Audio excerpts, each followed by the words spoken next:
Hello दोस्तों, आप सबका स्वागत है हमारे चैनल नॉकटर्नल एस्पिरेंट में। आपके सामने पहला क्वेश्चन दिख रहा है, क्वेश्चन नंबर 76।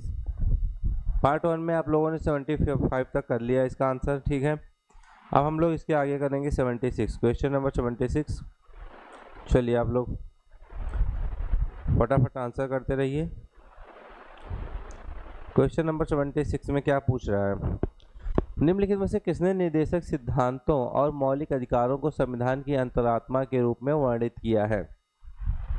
किसकी बात हो रही है यहाँ पर? निर्देशक सिद्धांतों और मौलिक अधिकारों की, ठीक है। निर्देशक सिद्धांतों और मौलिक अधिकारों को संविधान की अंतरात्मा के रूप में वर्णित किया है। किसने वर्णित किया है? ठीक है, तो ग्रैनविल ऑस्टिन ने निर्देशक सिद्धांतों और मौलिक अधिकारों को संविधान की अंतरात्मा के रूप में वर्णित किया है, ग्रैनविल ऑस्टिन ने, ठीक है। दृष्टि का टेस्ट पेपर हम लोग सॉल्व कर रहे हैं, ठीक है, पार्ट 2 है ये। चलिए आगे बढ़ते हैं। Question number 77। किस प्रावधान को, निम्नलिखित में से किस प्रावधान को संसद के दोनों सदनों के साधारण बहुमत से संशोधित नहीं किया जा सकता? संसद के दोनों सदनों के साधारण बहुमत से संशोधित नहीं किया जा सकता। क्वेश्चन नंबर 77 किसमें? संसद में राज्यों का प्रतिनिधित्व, ठीक है। संसद में राज्यों का प्रतिनिधित्व क्या है? संशोधित नहीं किया जा सकता, ठीक है, संशोधित नहीं किया जा सकता। संसद में राज्यों का प्रतिनिधित्व जो है संशोधित नहीं किया जा सकता। क्लियर है? आइए क्वेश्चन नंबर 78 की तरफ बढ़ते हैं। Question number 78।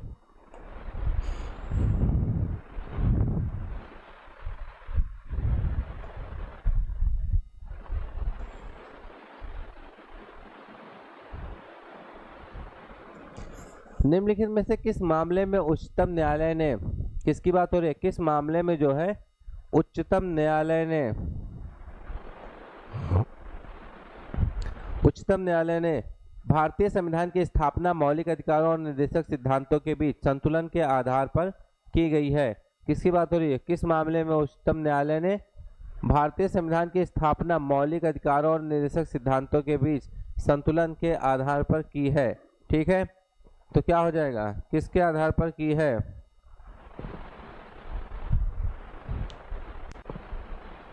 मिनर्वा मिल्स मामला 1980, ठीक है। किसकी बात हो रही है? मिनर्वा मिल्स मामला 1980 की बात हो रही है यहाँ पर, मिनर्वा मिल्स मामला 1980। क्षेत्रीय परिषद के संदर्भ में निम्नलिखित में से कौन सा कथन सही है? क्षेत्रीय परिषद के संदर्भ में निम्नलिखित में से कौन सा कथन सही है? कौन सा कथन सही है? क्षेत्रीय परिषद के संदर्भ में निम्नलिखित में से कौन सा कथन सही है?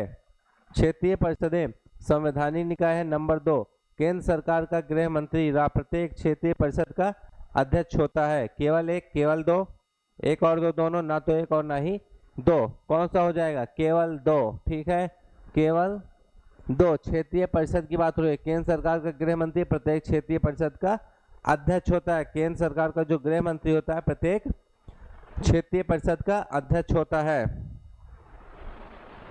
आइए क्वेश्चन नंबर 80।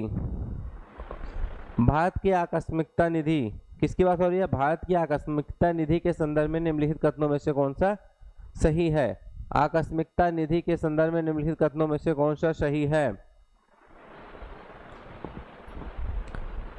पहला, संसद ने वर्ष 1947 में भारत की आकस्मिकता निधि अधिनियम को अधिनियमित किया। दूसरा क्या है? राष्ट्रपति की ओर से वित्त सचिव इस निधि का प्रभारी होता है। किसकी बात हो रही है? राष्ट्रपति की ओर से वित्त सचिव इस निधि का प्रभारी होता है। आइए देखते हैं कौन सा सही है।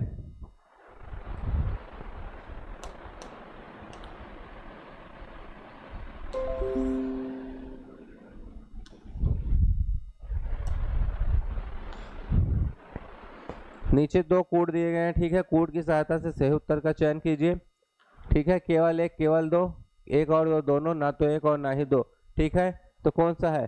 केवल दो सही है। कौन सा? केवल दो, ऑप्शन 2, केवल दो सही है। क्लियर है?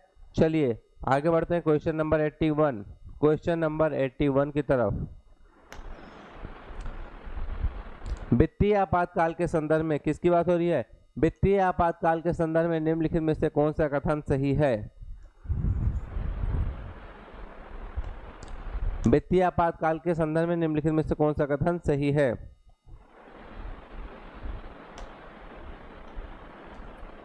आइए देखते हैं।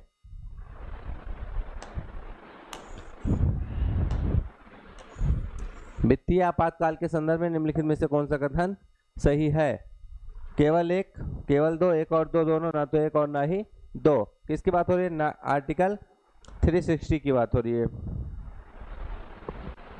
आर्टिकल 360 में राष्ट्रपति को वित्तीय आपातकाल घोषित करने का अधिकार देता है। दूसरा क्या? 1975 के 42वें संशोधन अधिनियम द्वारा वित्तीय आपातकाल को अंतिम और निर्णायक घोषित करने में राष्ट्रपति की संतुष्टि को किसी भी आधार पर किसी भी न्यायालय में चुनौती नहीं दी जा सकती। क्या हो जाएगा? क्या हो जाएगा? अनुच्छेद 360, ठीक है, केवल एक के राष्ट्रपति को वित्तीय आपातकाल घोषित करने का अधिकार देता है। ठीक है, अनुच्छेद 360 क्या करता है? राष्ट्रपति को वित्तीय आपातकाल घोषित करने का अधिकार देता है। क्वेश्चन नंबर 82, क्वेश्चन नंबर 82 की तरफ हम लोग बढ़ते हैं। भारत के महान्यायवादी के संदर्भ में निम्नलिखित कथनों में से कौन सा सही है? किसकी बात हो रही है? भारत के महान्यायवादी के संदर्भ में निम्नलिखित कथनों में से कौन सा सही है?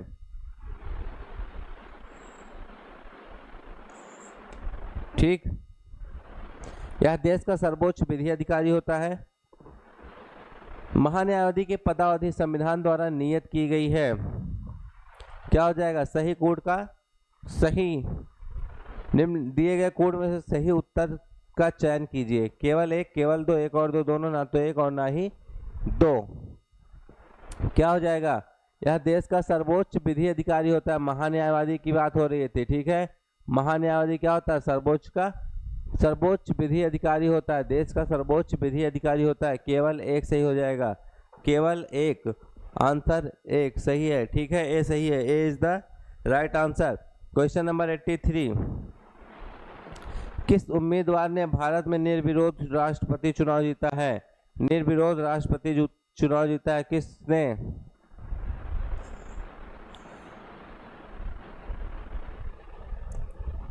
किसने निर्विरोध राष्ट्रपति चुनाव जीता है? कौन जीता है? एन संजीव रेड्डी। एन संजीव रेड्डी जो है क्या है? किस उम्मीदवार ने भारत में निर्विरोध राष्ट्रपति चुनाव कौन जीता है? एन संजीव रेड्डी। एन संजीव रेड्डी जो है भारत में इन्होंने निर्विरोध चुनाव जीता है। कैसा? निर्विरोध चुनाव जीत लिया है। चलिए आगे बढ़ते हैं। जीता था।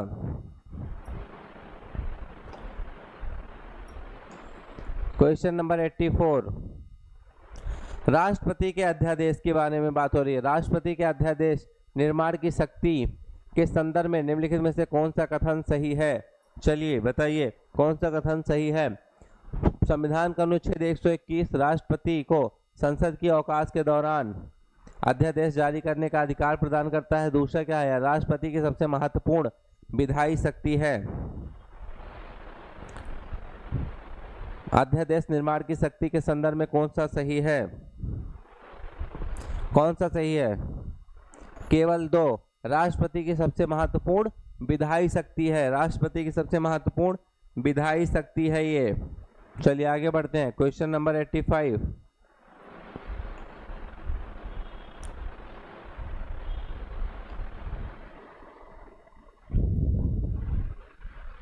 थोड़ा सा लंबा क्वेश्चन है इसलिए थोड़ा सा जूम आउट करना पड़ा मुझे। ठीक है, ऊपर यही दिया है सूची 1 को सूची 2 से मिलान करना है, इसलिए उसको काट देते हैं। चलिए आइए, सूची 1 को सूची 2 से मिलान करना है।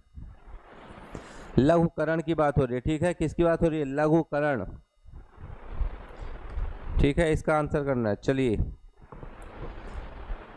लघुकरण क्षमा प्रविलंब विराम। ठीक है, क्या हो जाएगा? लघुकरण क्या होता है? यह दंड के स्वरूप को कम करने को दर्शाता है। लघुकरण मतलब छोटा। ठीक है, तो दंड के स्वरूप को कम करने को दर्शाता है। बी क्या है? क्षमा, किसी दोष को मूल रूप से दी गई सजा को विशेष परिस्थिति में कम करना, ठीक है, विशेष परिस्थिति में कम करना। उसके बाद क्या है, प्राविलंब। प्राविलंब क्या है, अस्थायी अवधि के लिए किसी दंड, विशेष रूप से मृत्यु पर अस्थायी रोक लगाना, ठीक। और विराम क्या है, अस्थायी अवधि के लिए किसी दंड, विशेष रूप से मृत्यु पर अस्थायी रोक लगाना। D, option A is the right answer, ठीक है, option A is the right answer. चलिए आगे बढ़ते हैं। क्लियर है आप सबको? चलिए कमेंट में आंसर बताते रहिएगा। Question number 86।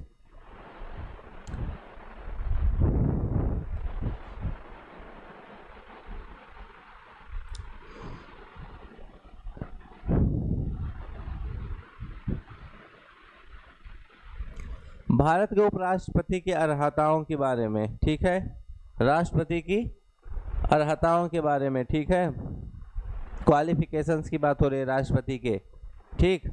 राष्ट्रपति के उपराष्ट्रपति की अर्हता मतलब क्वालिफिकेशन के संदर्भ में निम्नलिखित कथनों में से कौन सा सही है? पहला क्या है, उसे 30 वर्ष की आयु पूर्ण किया होना चाहिए, वह लोकसभा के सदस्य के रूप में चुनाव के लिए अर्हत होना चाहिए, मतलब क्वालिफाई होना चाहिए। नीचे दिए गए कोड के में से सही उत्तर का चयन कीजिए, केवल एक, केवल दो, एक और दो, दोनों, ना तो एक और ना ही दो। कौन सा हो जाएगा? ना तो एक और ना ही दो, ना तो एक और ना ही दो हो जाएगा, ठीक है। क्या होना चाहिए? उसको 35 वर्ष की, 30 वर्ष की नहीं, कितना, 35 वर्ष की आयु पूर्ण होनी चाहिए और उसे राज्यसभा के सदस्य के रूप में चुनाव के लिए योग्य होना चाहिए, ठीक। चलिए क्वेश्चन नंबर 87। मंत्रिपरिषद के संदर्भ में निम्नलिखित कथनों में से कौन सा सही है? किसकी बात हो रही है? मंत्रिपरिषद। मंत्रिपरिषद के संदर्भ में निम्नलिखित कथनों में से कौन सा सही है? चलिए बताइए। मंत्रिपरिषद में प्रधानमंत्री समेत मंत्रियों की कुल संख्या लोकसभा की कुल संख्या के 15% से अधिक नहीं होगी। दूसरा क्या है, मंत्रिपरिषद लोकसभा और राज्यसभा के प्रति सामूहिक रूप से उत्तरदायी होगा। कौन सा सही होगा? केवल एक, दो, एक और दो, दोनों, ना तो एक और ना ही दो। तो क्या होता है, मंत्रिपरिषद में क्या होता है, प्रधानमंत्री समेत मंत्रियों की कुल संख्या लोकसभा की कुल संख्या के 15% से अधिक नहीं होगी। केवल एक, केवल एक, ऑप्शन ए सही होगा, केवल एक, option A is the right answer,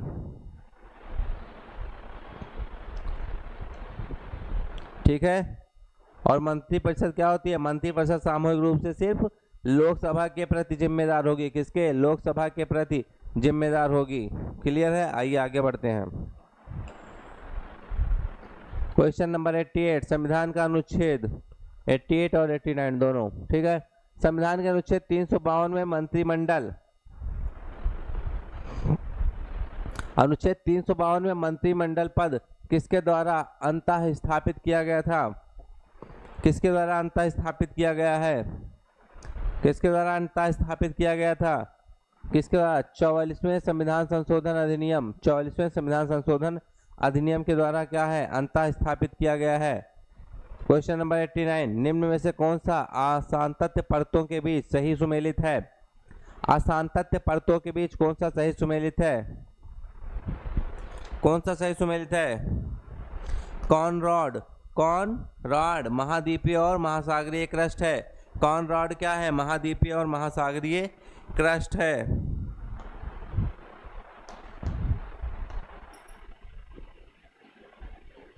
चलिए क्वेश्चन नंबर 90। निम्नलिखित में से कौन सा लौह अयस्क खान राज्य सही सुमेलित नहीं है? सही सुमेलित नहीं बताना है, ठीक है। किरुबुरु उड़ीसा, गोवा मध्य प्रदेश, दिल्ली राजहरा छत्तीसगढ़, बाबा बुदान पहाड़ियाँ कर्नाटक।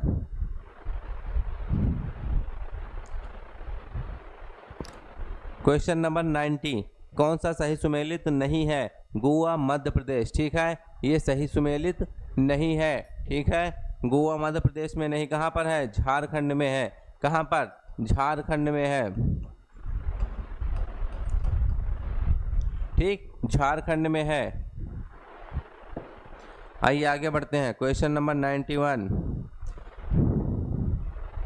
क्या है? निम्नलिखित में से कौन सा सही सुमेलित है? इसमें सही सुमेलित बताना है। कौन सा जीव श्वसन तंत्र सही से सुमेलित है? कौन सा? मानव फेफड़े। मानव क्या है? फेफड़े।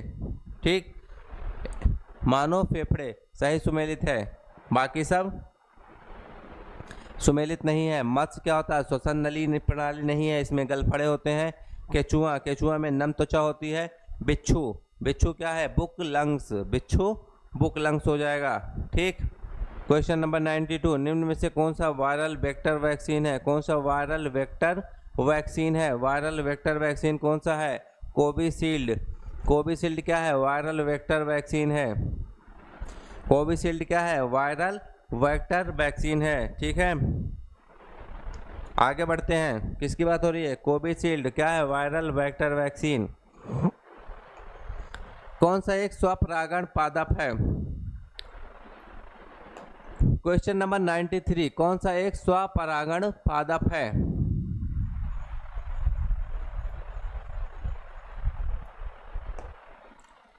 कौन सा एक स्वपरागण पादप है? तोरई, मक्का, लौकी, सरसों। कौन सा है स्वपरागण पादप? कौन सा है?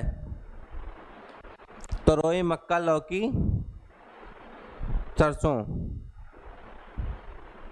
कौन सा है? सरसों। सरसों क्या है? स्वपरागण पादप होता है इसमें। ठीक, चमगादड़ द्वारा लाए गए परागण को कहा जाता है? चमगादड़ द्वारा लाए गए परागण को क्या कहा जाता है? मर्मेकोफिली। ठीक है, मर्मेकोफिली कहा जाता है। सॉरी, मर्मेकोफिली नहीं, कायरो मर्मेकोफिली नहीं बल्कि क्या? कायरोप्टेरोफिली। ठीक, क्या कहा जाता है? कायरोप्टेरोफिली। कायरोप्टेरोफिली कहा जाता है। क्या? कायरोप्टेरोफिली कहा जाता है। चमगादड़ द्वारा लाया गया परागण को क्या कहा जाता है? कायरोप्टेरोफिली कहा जाता है। निम्नलिखित में से कौन अफ्रीकी महाद्वीप की सबसे ऊंची पर्वत चोटी है? किसकी बात हो रही है? अफ्रीकी महाद्वीप की सबसे ऊंची पर्वत चोटी कौन सी है? अफ्रीकी महाद्वीप की सबसे ऊंची पर्वत चोटी कौन सी है? तो कौन सी है? Mount Kilimanjaro. माउंट किलिमंजारो क्या है? अफ्रीका महाद्वीप की सबसे ऊंची पर्वत चोटी है। अफ्रीका महाद्वीप की सबसे ऊंची पर्वत चोटी कौन सी है? Mount Kilimanjaro. माउंट किलिमंजारो है।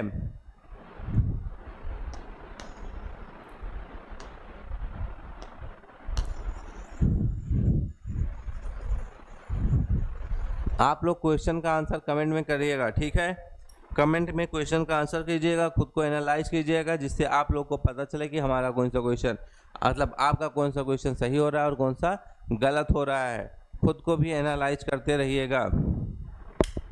ठीक, क्वेश्चन नंबर 96। 96 क्या कह रहा है? अजोब सागर। अजोब सागर निम्नलिखित में से किन देशों के बीच स्थित है? रूस और यूक्रेन। ठीक है, रूस और यूक्रेन के बीच स्थित है। क्या पता पूछ ही ले, इस समय थोड़ा सा चर्चा में है तो क्या पता पूछ ले अजोब सागर के बारे में। ठीक, रूस और यूक्रेन किन देशों के बीच स्थित है? रूस और यूक्रेन। ठीक, मंदाकिनी और अलकनंदा नदी निम्नलिखित में से किस स्थान पर मिलती हैं?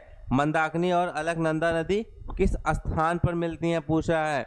तो मंदाकिनी और अलकनंदा नदी जहाँ पर मिलते हैं उसको क्या बोलते हैं? रुद्रप्रयाग बोलते हैं। मंदाकिनी और अलकनंदा नदियाँ जहाँ पर मिलते हैं उसको क्या बोलेंगे? रुद्रप्रयाग बोलते हैं। रुद्रप्रयाग बोलते हैं। आइए आगे बढ़ते हैं।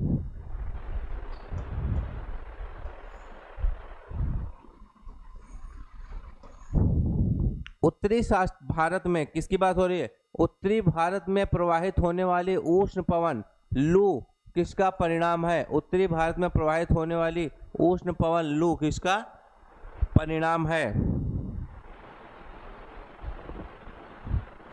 किसका परिणाम है? अभिवहन का। किसका? अभिवहन का। अभिवहन का परिणाम है। एडवेक्शन। एडवेक्शन का परिणाम है। ठीक है, क्वेश्चन नंबर 99 क्या है? विश्व में सबसे ऊंचे उच्च ज्वार। विश्व में सबसे उच्च ज्वार निम्नलिखित में से किस देश में आता है? सबसे उच्च ज्वार निम्नलिखित में से किस देश में आता है? सबसे उच्च ज्वार निम्नलिखित में से किस देश में आता है?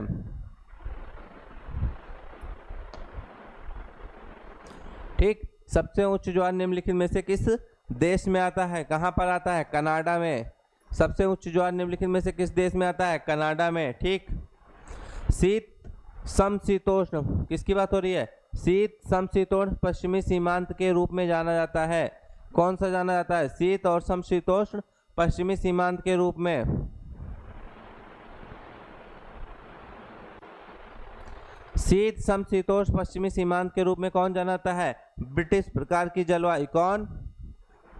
ब्रिटिश प्रकार की जलवायु किसमें? शीत और समशीतोष्ण। शीत समशीतोष्ण पश्चिमी सीमांत, शीत समशीतोष्ण पश्चिमी सीमांत के रूप में जानी जाती है ब्रिटिश प्रकार की जलवायु। चलिए आगे बढ़ते हैं। मिजोरम राज्य की सबसे ऊंची चोटी कौन सी है?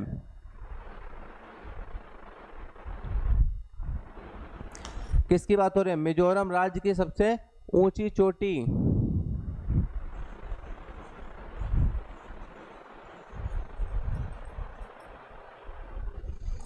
मिजोरम राज्य की सबसे ऊंची चोटी कौन सी है? फंगपुई पर्वत, माउंट सारामती, माउंट आइसो, सुरतलांग पर्वत।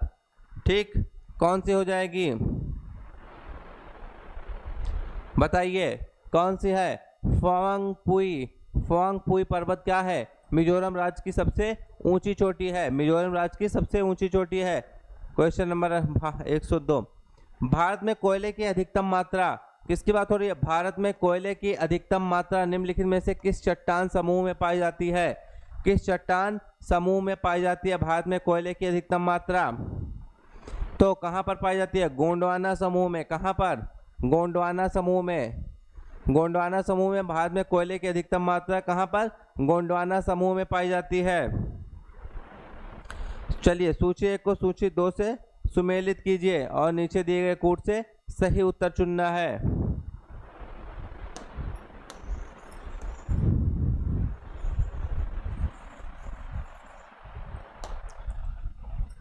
जल विद्युत परियोजना दी गई है और भारत के राज्य दिए गए हैं। चलिए मिलान करते हैं हम लोग। ठीक है, कौन सा किससे मिलेगा? रंगा नदी अरुणाचल प्रदेश में है। रंगा नदी कहाँ? अरुणाचल प्रदेश में। दोयांग नागालैंड में। ठीक। और तिपाईमुख मणिपुर। रंगीत सिक्किम। रंगीत सिक्किम। कौन सा ऑप्शन सही हो जाएगा?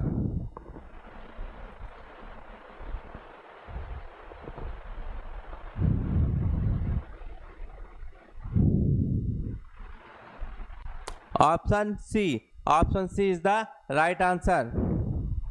चलिए आगे बढ़ते हैं।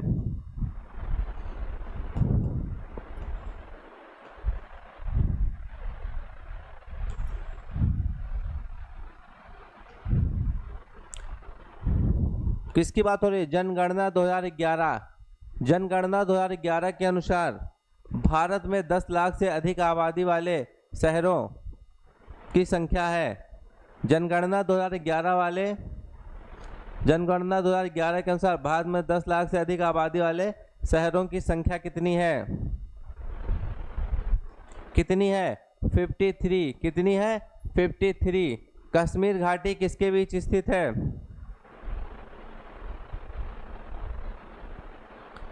कश्मीर घाटी किसके बीच स्थित है? बृहद हिमालय और पीर पंजाल श्रेणी। कश्मीर घाटी किसके बीच स्थित है? बृहद हिमालय और पीर पंजाल श्रेणी। कश्मीर घाटी कहाँ पर स्थित है? बृहद हिमालय और पीर पंजाल श्रेणी। निम्नलिखित में से कौन सा चैनल अंडमान और निकोबार से अलग करता है? अंडमान को निकोबार से अलग करता है। कौन सा चैनल? कौन सा चैनल अंडमान को निकोबार से अलग करता है? कौन सा? 10 डिग्री चैनल। कौन सा? 10 डिग्री चैनल अंडमान को निकोबार से अलग करता है। क्लियर है? आइए आगे बढ़ते हैं। कौन सा दर्रा कनेक्टिंग स्थान सही सुमेलित है?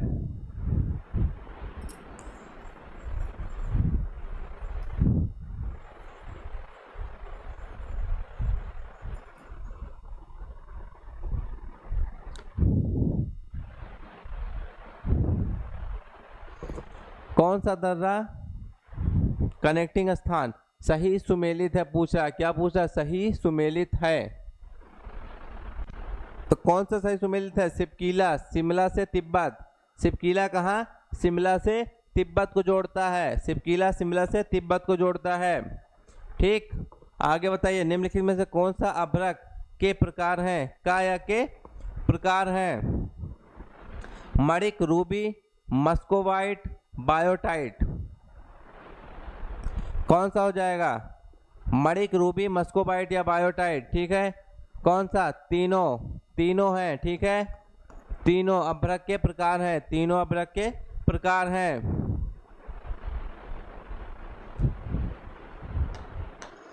सूची 1 को सूची 2 से मिलान करना है।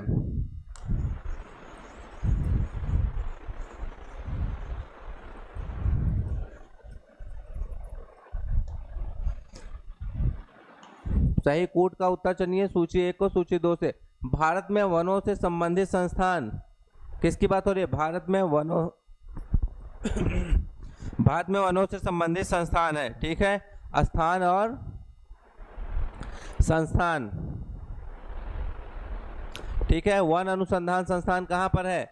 जबलपुर में नहीं बल्कि देहरादून में। कहाँ पर? देहरादून में। ठीक, यहाँ पर ऑप्शन दिए नहीं इसलिए हम क्या करते हैं, ऐसे लिख दे रहे हैं। ठीक है, अगले पेज में है। ठीक, कहाँ पर है? देहरादून में। वन अनुसंधान संस्थान कहाँ पर है? देहरादून में। शीतोष्ण कटिबंधीय वन अनुसंधान संस्थान कहाँ पर है? शिमला में। शीतोष्ण कटिबंधीय वन अनुसंधान संस्थान कहाँ पर? शिमला में। ठीक, क्लियर है? शीतोष्ण कटिबंधीय वन अनुसंधान संस्थान शिमला में, वन अनुसंधान संस्थान देहरादून में। आइए आगे बढ़ते हैं।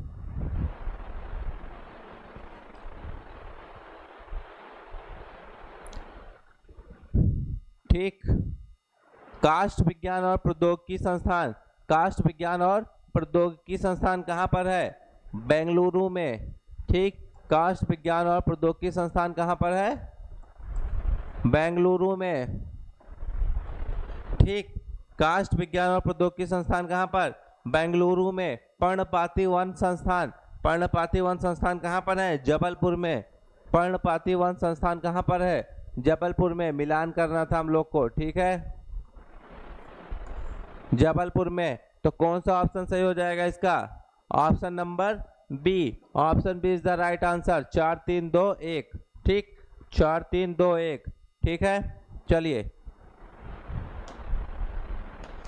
वन मृदाओं के संदर्भ में निम्नलिखित कथनों में से सही है? कौन सा सही है? किसकी बात हो रही है? वन मृदाओं की बात हो रही है। वन मृदाओं के संदर्भ में निम्नलिखित कथनों में से कौन सा सही है? ये मृदाएं जीवाश्मों में से समृद्ध होती हैं। किसकी बात हो रही है? ये मृदाएं जीवाश्मों से समृद्ध होती हैं। ये पोटास, फास्फोरस और चूने से भरपूर होती हैं। सही उत्तर का चयन कीजिए। केवल एक, केवल दो, एक और दो, दोनों तथा ना तो एक और ना ही दो। क्या हो जाएगा? ये मृदाएं जीवाश्मों से समृद्ध होती हैं। केवल एक सही है। ठीक है, ये मृदाएं क्या होती हैं? जीवाश्मों से समृद्ध होती हैं। चलिए क्वेश्चन नंबर 11, 111 की तरफ बढ़ते हैं। निम्नलिखित में से कौन सा कृष्णा नदी की सहायक नदी है? कृष्णा नदी की सहायक नदी कोयना, भीमा, प्राणहिता, भवानी। कौन सी कृष्णा नदी की सहायक नदी है? केवल 1 2, 1 2 3, 3 4, 1 और 4। तो कौन सी है कृष्णा नदी की सहायक नदी? कौन कौन सी? कोयना और भीमा। केवल 1 और 2। कृष्णा नदी की सहायक नदी कौन कौन सी है? कोयना और भीमा कृष्णा नदी की सहायक नदियां हैं। ठीक, कृष्णा नदी की सहायक नदियां कौन कौन सी हैं? कोयना और भीमा। चलिए, कौन सा देश भारत के साथ सबसे लंबी सीमा साझा करता है? भारत के साथ सबसे लंबी सीमा कौन साझा करता है? भारत के साथ सबसे लंबी सीमा कौन साझा करता है?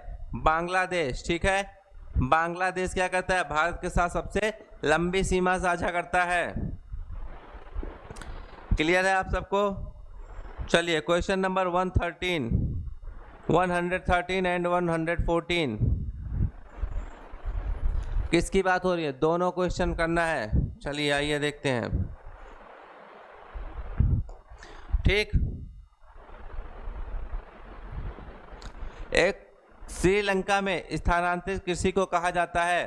ठीक है, अधिकतर हर बार एक क्वेश्चन इससे रिलेटेड होता है, स्थानांतरित कृषि से किसी न किसी देश में इसके बारे में पूछ लिया जाता है। तो श्रीलंका में पूछ रहा है। ठीक है, श्रीलंका में स्थानांतरित कृषि को कहा जाता है, क्या कहा जाता है? चेना। ठीक है, चेन्ना। ठीक है, श्रीलंका में स्थानांतरित कृषि को क्या कहा जाता है? चेन्नई कहा जाता है। ठीक है, लदांग कहाँ कहा जाता है? मलेशिया में। लदांग मलेशिया में। मलेशिया में क्या कहा जाता है? लदांग कहा जाता है। चलिए अगला क्वेश्चन देखते हैं।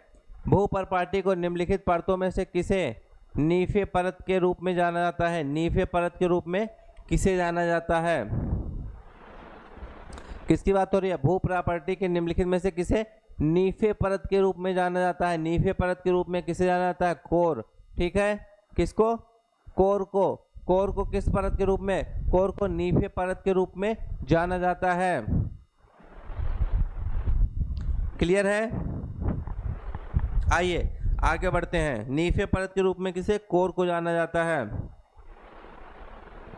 ठीक, चलिए क्वेश्चन नंबर नेक्स्ट 115।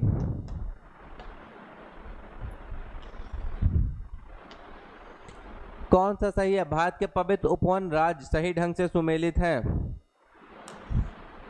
सही ढंग से कौन सा सुमेलित है? गुम्पावन अरुणाचल प्रदेश, देवराय झारखंड, गमखाप नागालैंड, गरमथान त्रिपुरा। ठीक है, कौन सा हो जाएगा? आइए देखते हैं। गुम्पावन अरुणाचल प्रदेश, कौन सा सही है? गुम्पावन अरुणाचल प्रदेश में है। ठीक, गुम्पावन कहाँ पर? अरुणाचल प्रदेश में। गुम्पावन अरुणाचल प्रदेश में है।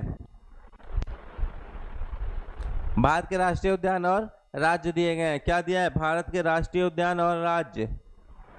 ठीक, इसका मिलान कीजिए। भारत के राष्ट्रीय उद्यान और राज्य दिए गए हैं। मिलान करना है। भारत के राष्ट्रीय उद्यान और राज्य दिए गए हैं। आइए मिलान करते हैं हम लोग। वाल्मीकि राष्ट्रीय उद्यान। वाल्मीकि राष्ट्रीय उद्यान कहाँ पर है? बिहार में है। ठीक, वाल्मीकि राष्ट्रीय उद्यान कहाँ पर है? बिहार में। चंदौली राष्ट्रीय उद्यान महाराष्ट्र। चंदौली राष्ट्रीय उद्यान Maharashtra. Marine national park. Marine national park कहाँ पर है? गुजरात में। और mailing national park Arunachal Pradesh. ठीक है, mailing national park Arunachal Pradesh में। कौन सा ऑप्शन सही है? चारों मिलान कर दिया हमने। कौन सा ऑप्शन सही हो जाएगा?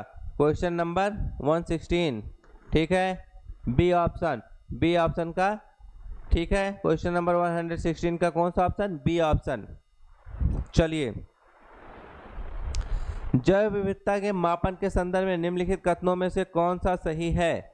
जैव विविधता के मापन के संदर्भ में निम्नलिखित कथनों में से कौन सा सही है? अल्फा विविधता को किसी विशेष पारिस्थितिकी तंत्र, किसकी बात हो रही है? अल्फा विविधता को किसी विशेष पारिस्थितिकी तंत्र में प्रजातियों की संख्या की गणना करके मापा जाता है। दूसरा क्या है? गामा विविधता एक बृहद क्षेत्र या क्षेत्र में कुल प्रजातियों की समृद्धि है। क्या हो जाएगा? एक और दो दोनों। ठीक है, एक और दो दोनों सही हैं। एक और दो दोनों, अल्फा और गामा दोनों सही हैं।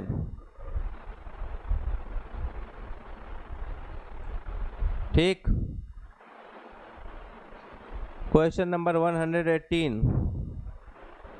समुद्री पर्यावरण को मानवीय गतिविधियों से बचाने के लिए पहला वैश्विक अभिसमय। समुद्री पर्यावरण को मानवीय गतिविधियों से बचाने के लिए पहला वैश्विक अभिसमय क्या था? लंदन अभिसमय। कौन सा? लंदन अभिसमय है। कौन सा है? लंदन अभिसमय।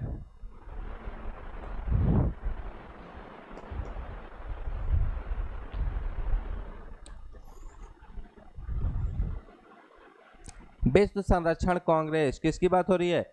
विश्व संरक्षण कांग्रेस की बात हो रही है। किसके द्वारा आयोजित की जाती है? विश्व संरक्षण कांग्रेस किसके द्वारा आयोजित की जाती है? विश्व संरक्षण कांग्रेस किसके द्वारा आयोजित की जाती है? प्रकृति के संरक्षण के लिए अंतर्राष्ट्रीय संघ विश्व कांग्रेस। ठीक है, विश्व संरक्षण कांग्रेस किसके द्वारा आयोजित की जाती है? प्रकृति के संरक्षण के लिए अंतर्राष्ट्रीय संघ है। प्रकृति के संरक्षण के लिए अंतर्राष्ट्रीय संघ। इटाई रोग किसके संदूषण के कारण होता है? इटाई रोग किसकी बात हो रही है? इटाई रोग किसके संदूषण के कारण होता है? कैडमियम। इटाई रोग किसके संदूषण के कारण होता है? कैडमियम के। इटाई रोग किसके संदूषण के कारण? कैडमियम के संदूषण के कारण होता है। भारत में जैवमंडल रिजर्व की संख्या, भारत में जैवमंडल रिजर्व की संख्या कितनी है? कितनी है? 18। भारत में जैवमंडल रिजर्व की संख्या कितनी है? 18 है। जैवमंडल रिजर्व की संख्या कितनी? 18।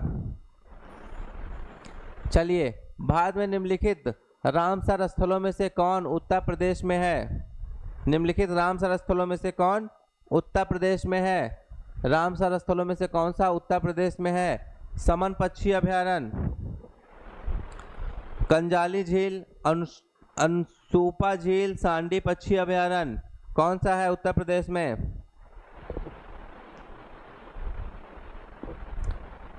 केवल 1 2 1 2 3 3 4 1 और 4, कौन सा? केवल 1 और 4, ठीक है। कौन सा? समन पक्षी और सांडी पक्षी अभयारण्य। समन पक्षी अभयारण्य और सांडी पक्षी अभयारण्य दोनों कहाँ पर है? उत्तर प्रदेश में है, ठीक। उत्तर प्रदेश में और कौन सा है? नवाबगंज पक्षी है, नवाबगंज पक्षी अभयारण्य, पार्वती अर्गा पक्षी अभयारण्य, समन पक्षी अभयारण्य, ठीक है। समझपुर है, सांडी है, सरसई है, और दक्षिण सरोवर, हैदरपुर वेटलैंड, बखीरा वन्यजीव अभयारण्य, ये सब कहाँ है? उत्तर प्रदेश में है। चलिए, क्वेश्चन नंबर 123, वैश्विक पर्यावरण सुविधा किसके द्वारा स्थापित की गई थी? वैश्विक पर्यावरण सुविधा किसके द्वारा स्थापित की गई थी?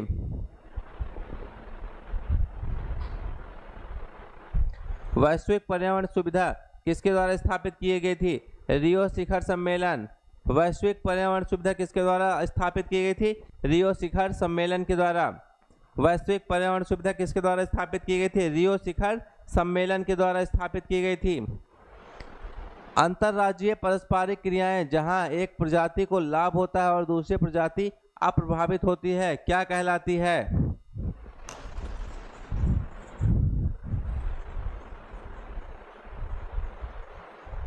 चलिए, आंसर कीजिए। अंतरराज्यीय पारस्परिक क्रियाएं जहां एक प्रजाति को लाभ होता है और दूसरी अप्रभावित होती है, कहलाती है।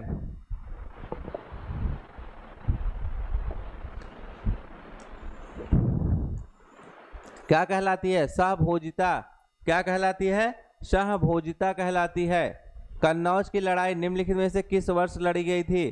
कन्नौज की लड़ाई किस वर्ष लड़ी गई थी? 1540 में। कन्नौज की लड़ाई कब लड़ी गई थी? 1540 में। मध्यकालीन भारत में किसकी बात हो रही है? मध्यकालीन भारत में निम्नलिखित में से किसे अनाज व्यापारी के रूप में जाना जाता था? मध्यकालीन भारत में किसे अनाज व्यापारी के रूप में जाना जाता था? कार्वनियन को मध्यकालीन भारत में अनाज व्यापारी के रूप में जाना जाता था। कार्वनियन को क्या है? मध्यकालीन भारत में अनाज व्यापारी के रूप में जाना जाता था, कार्वनियन को। चलिए, आगे बढ़ते हैं।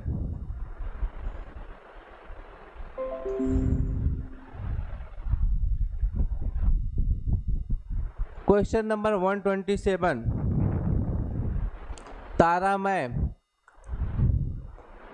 तारामय योजना निम्नलिखित में से किससे संबंधित है? किसकी बात हो रही है? तारामय योजना की।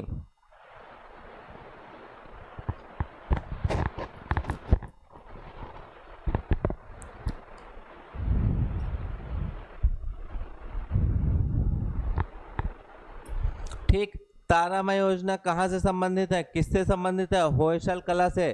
किससे? होयसल कला से संबंधित है। तारामय योजना किससे? होयसल कला से संबंधित है, ठीक है। इसका प्रमुख केंद्र कहाँ पर है? इसका प्रमुख केंद्र कहाँ पर? बेलूरू में है, और श्रृंगेरी और हैलेबीडू, ठीक। Question number 128। चलिए, इसका आंसर क्या होगा? निम्नलिखित में से किसे जहांगीर द्वारा नादिर उल जमान की उपाधि दी गई थी? जहांगीर द्वारा किसे नादिर उल जमान की उपाधि दी गई थी? जहांगीर द्वारा नादिर उल जमान की उपाधि किसे दी गई थी? जहांगीर द्वारा नादिर उल जमान की उपाधि किसे दी गई थी? अबुल हसन को। किसको? अबुल हसन को दी गई थी। जहांगीर द्वारा नादिर उल जमान की उपाधि किसे दी गई थी? अबुल हसन को दी गई थी। ठीक, किसे? अबुल हसन को। खानवा की लड़ाई किसके बीच लड़ी गई थी?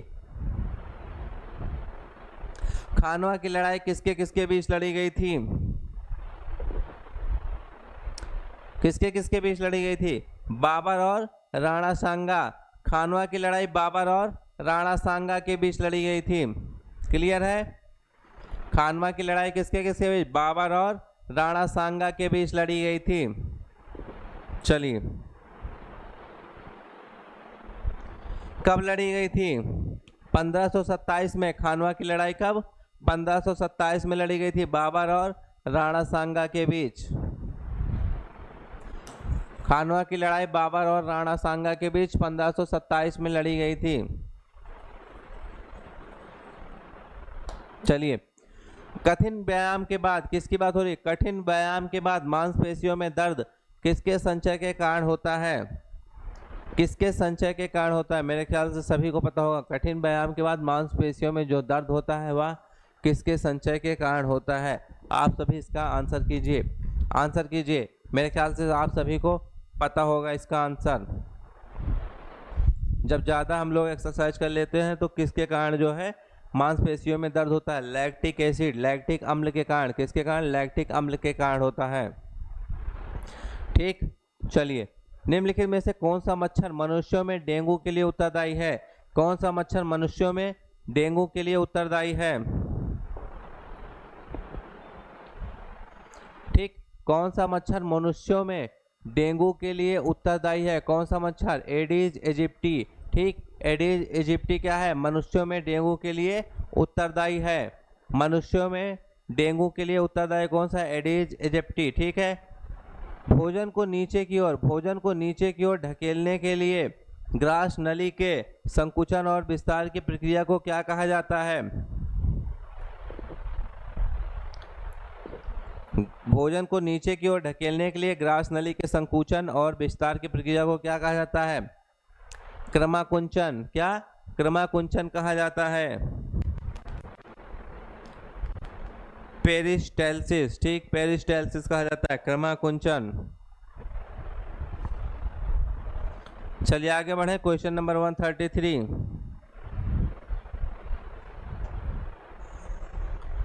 मुक्त जीवित जैव उर्वरक नहीं है।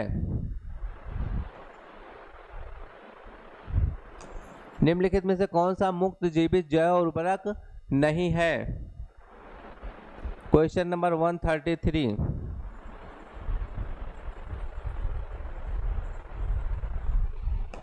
आइए आंसर कीजिए। मुक्त जीवित जैव उर्वरक नहीं है। ठीक है, क्या पूछ रहा है? नहीं है, जैव उर्वरक नहीं है। कौन सा नहीं है? तो कौन सा नहीं है? राइजोबियम। ठीक है, राइजोबियम क्या है? मुक्त जीवित जैव उर्वरक नहीं है। ठीक है, राइजोबियम क्या है? मुक्त जीवित जैव उर्वरक नहीं है। ठीक, चलिए आगे बढ़ते हैं। सूची 1 को सूची 2 के साथ सुमेलित करें और नीचे दिए गए कोड से सही उत्तर का चयन करें। क्या हो जाएगा? ठीक, आइए मिलान करते हैं। इसमें ऑप्शन पिछले पेज में, चलिए इसमें भी मिलान करते हैं हम लोग। फास्फोरस, फास्फोरस किसके लिए? सिकल लीफ रोग। ठीक है, फास्फोरस सिकल लीफ रोग, सिकल लीफ रोग फास्फोरस। ठीक है। मैग्नीज मार्स स्पॉट, मटर में मार्स स्पॉट रोग। ठीक है, मार्स स्पॉट रोग किसमें? मटर में। मैग्नीशियम, मैग्नीशियम की बात हो रही कहाँ पर? तंबाकू में सैंड डाउन रोग। मैग्नीशियम तंबाकू में सैंड डाउन रोग। ठीक है। नाइट्रोजन फूल गोभी में बटनिंग। ठीक है, फूल गोभी में बटनिंग। ठीक है, इन पोषक तत्वों की कमी से ये सारे रोग होते हैं। क्लियर है? कौन से पोषक तत्वों की कमी से कौन सा रोग होता है? ठीक, चलिए आगे बढ़ते हैं। Question number 135। Question number 135। Fortified rice हानिकारक हो सकते हैं। ठीक, फोर्टिफाइड राइस किसके लिए हानिकारक हो सकते हैं? सिकल सेल एनीमिया से ग्रसित लोगों के लिए, ठीक। जो फोर्टिफाइड राइस होता है, फोर्टिफाइड राइस किसके लिए हानिकारक होता है? सिकल सेल एनीमिया से ग्रसित लोगों के लिए, सिकल सेल एनीमिया से ग्रसित लोगों के लिए हानिकारक होता है। Fortified rice sickle cell anaemia से ग्रसित लोगों के लिए हानिकारक होता है, ठीक। रोग और प्रेरक एजेंट, आइए देखते हैं क्वेश्चन नंबर 136। रोग दिए हैं और प्रेरक एजेंट दिए गए हैं। सूची 1 को सूची 2 से सुमेलित कीजिए, ठीक। कंठमाला, गोलकृमि, एथलीट फूट, प्लाज्मोडियम, एस्कैरिस, विषाणु, मलेरिया, कवक, ठीक है। कौन सा किससे सुमेलित है? आइए देखते हैं, ठीक। चलिए मिलान करते हैं। 136 कंठमाला, कंठमाला किससे? विषाणु से। एथलीट फूट कवक, एस्कैरिस, ठीक। एस्कैरियसिस हो जाएगा गोलकृमि, ठीक है। मलेरिया प्लाज्मोडियम, ठीक है। कौन सा हो जाएगा? 3 4 1 2, ठीक है। Option A is the right answer. किसकी बात हो रही है? ऑप्शन ए हो जाएगा, या ऑप्शन ए सही हो जाएगा, ठीक है। चलिए क्वेश्चन नंबर 137।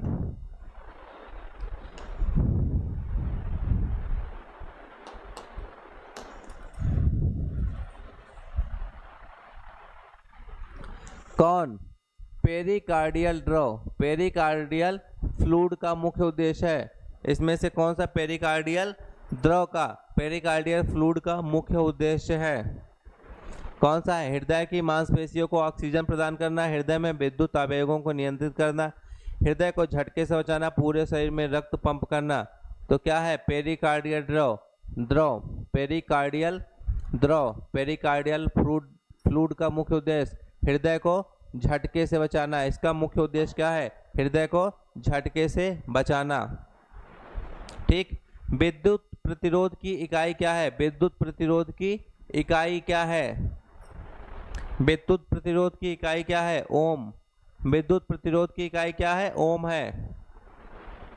विद्युत प्रतिरोध की इकाई क्या है? ओम। कौन सी एक मूल एसआई इकाई है? ठीक, कौन सी एक मूल एसआई इकाई है? मूल एसआई इकाई कौन सी है? लंबाई क्या है? मूल एसआई इकाई है, ठीक है। लंबाई क्या है? मूल एसआई इकाई।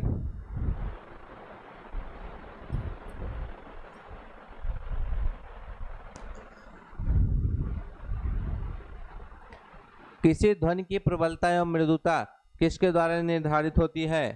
किसी ध्वनि की प्रबलता एवं मृदुता किसके द्वारा निर्धारित होती है? Question number 140।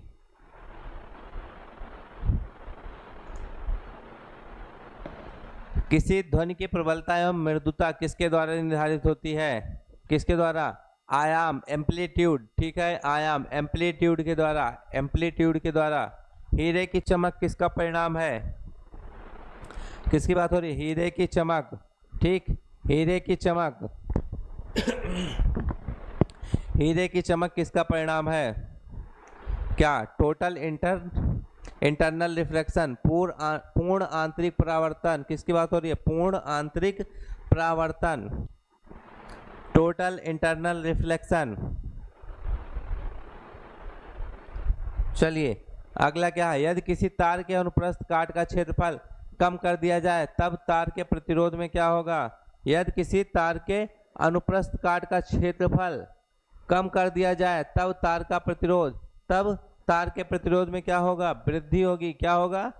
वृद्धि होगी। तार के प्रतिरोध में क्या होगी?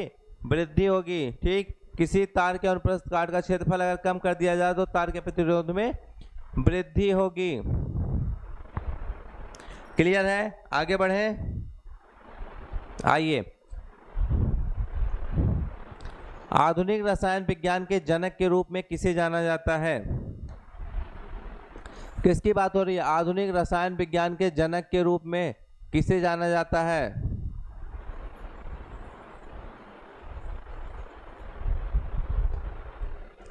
आधुनिक रसायन विज्ञान के जनक के रूप में किसे जाना जाता है?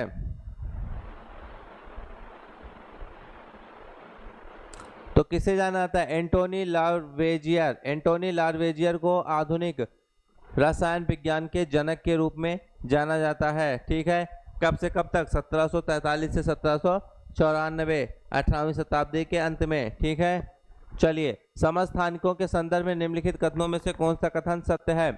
किसकी बात हो रही है? समस्थानिकों की बात हो रही है। ठीक है, समस्थानिकों के संदर्भ में निम्नलिखित कथनों में से कौन सा कथन सत्य है? ठीक, इनमें प्रोटॉनों की संख्या समान होती है परंतु न्यूट्रॉनों की संख्या भिन्न भिन्न होती है। इनमें प्रोटॉनों की संख्या भिन्न भिन्न होती है परंतु न्यूट्रॉनों की संख्या समान होती है। सी क्या है? उनमें प्रोटॉनों और न्यूट्रॉनों की संख्या समान होती है। डी, इनमें प्रोटॉनों और न्यूट्रॉनों की संख्या भिन्न भिन्न होती है। कौन सा ऑप्शन सही हो जाएगा? इसमें क्या होता है? इनमें प्रोटॉनों की संख्या समान होती है परंतु न्यूट्रॉनों की संख्या भिन्न भिन्न होती है। इनमें प्रोटॉनों की संख्या समान होती है लेकिन न्यूट्रॉनों की संख्या भिन्न भिन्न होती है। किसमें? यूजेनॉल एक घटक के रूप में होता है। किसकी बात हो रही है? यूजेनॉल एक घटक के रूप में होता है। किसमें?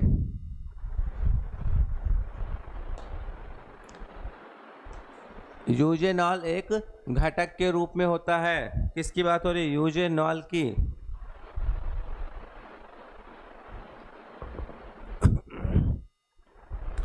किसमें होता है? लौंग में। लौंग में क्या है? यूजेनॉल एक घटक के रूप में होता है। लौंग में यूजेनॉल एक घटक के रूप में होता है। चलिए, अगला क्वेश्चन, क्वेश्चन नंबर 146। ठीक, चुनाव में उपयोग की जाने वाली, किसकी बात हो रही है? चुनाव में उपयोग की जाने वाली आलोप्य स्याही का एक प्रमुख घटक क्या है? अभी जल्द में ही लोकसभा के चुनाव संपन्न हुए हैं। ठीक है, जल्द में ही लोकसभा के चुनाव संपन्न हुए हैं। क्या पता इससे रिलेटेड क्वेश्चन पूछ ले। ठीक है, तो चुनाव में उपयोग की जाने वाली आलोप्य स्याही का एक प्रमुख घटक क्या है? क्या हो जाएगा? Silver nitrate. क्या है प्रमुख घटक? Silver nitrate. सिल्वर नाइट्रेट क्या है? इसका प्रमुख घटक है।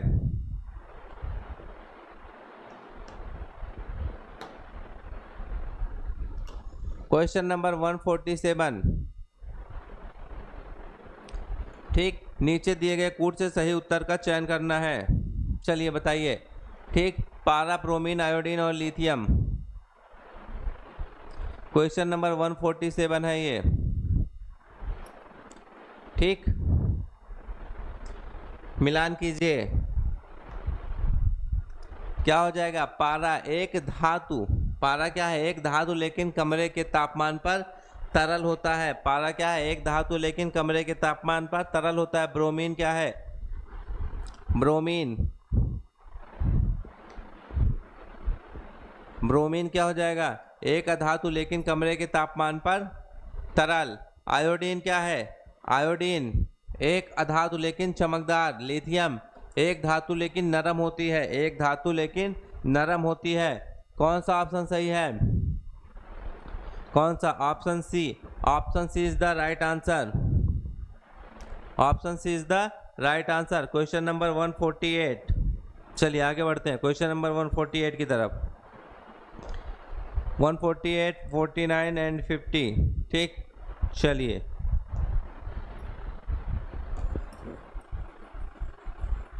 आइए मिलान करते हैं। मिलान करना नहीं। कौन सा भौतिक परिवर्तन का उदाहरण है? किसकी बात है? उदाहरण नहीं है। कौन सा भौतिक परिवर्तन का उदाहरण नहीं है? ध्यान दीजिएगा, ऐसे ही क्वेश्चन एग्जाम में गलत होते हैं। नहीं है। ठीक है, कौन सा भौतिक परिवर्तन का उदाहरण नहीं है? तो कौन सा नहीं है?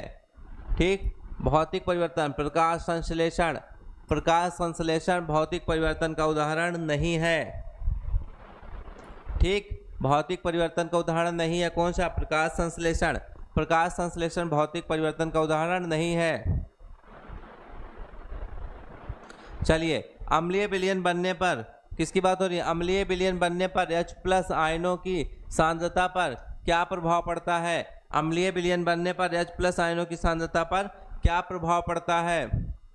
अम्लीय विलयन बनने पर H+ आयनों की सांद्रता पर क्या प्रभाव पड़ता है? यह बढ़ता है। ठीक है, अम्लीय विलयन बनने पर H+ आयनों की सांद्रता पर क्या प्रभाव पड़ता है? यह बढ़ता है। चलिए अगला क्या है, मिलान करना है। Question number 150। नीचे 2 कूट दिए गए हैं, कूटों का सही उत्तर, ठीक है, कूटों से मिलान कीजिए और सही उत्तर का चयन करना है। ठीक है, आइए देखते हैं। ठीक, कौन किससे है, मिलान कीजिए, आप लोग मिलान कीजिए फटाफट।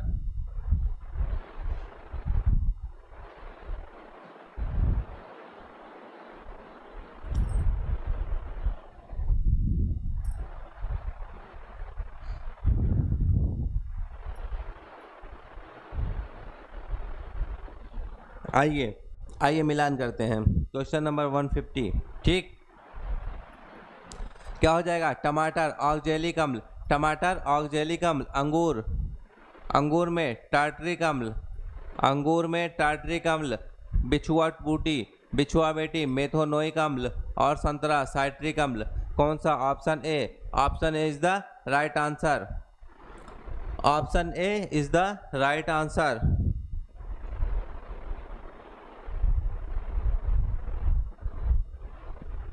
क्लियर है आप सभी को? क्लियर है? चलिए मेरे ख्याल से आप सभी को क्लियर है। ठीक है, तो दृष्टि IAS का ये PCUP PCS का टेस्ट पेपर था। ठीक है, पार्ट 1 और पार्ट 2, ये पार्ट 2 था। पार्ट 1 में हम लोगों ने 75 क्वेश्चन किए थे और पार्ट 2 में 75 क्वेश्चन किए थे। ठीक है, जिस भी क्वेश्चन में कन्फ्यूजन होगी आपको हमें कमेंट में बताइएगा, जिसमें भी कन्फ्यूजन हो क्वेश्चन में कमेंट में बताइए, हम उस क्वेश्चन का आपको एक्सप्लेनेशन दे देंगे। ठीक है, एक्सप्लेनेशन दे देंगे। हम एक क्वेश्चन का कमेंट, ठीक है, हम एक कमेंट ध्यान से, ठीक है, हम एक सारे कमेंट का आंसर देते हैं। आइए, क्लियर है आप सभी को? मेरे ख्याल से क्लियर होगा। ठीक है, चलिए दोस्तों, हम आज की क्लास इसी पर समाप्त करते हैं। आज की क्लास को और अपनी जुबान को दोनों को इस पर विराम देते हैं। ठीक है, इसी पर विराम देते हैं। आज का क्लास कैसा लगा, आज का सेशन कैसा लगा, आप लोग कमेंट में बताइएगा। धन्यवाद। अगर लाइक, ठीक है, अगर क्लास आपको पसंद आती है तो लाइक शेयर और सब्सक्राइब कीजिए। क्लास को लाइक कीजिए, वीडियो को शेयर कीजिए और सब्सक्राइब कीजिए। चलिए, धन्यवाद।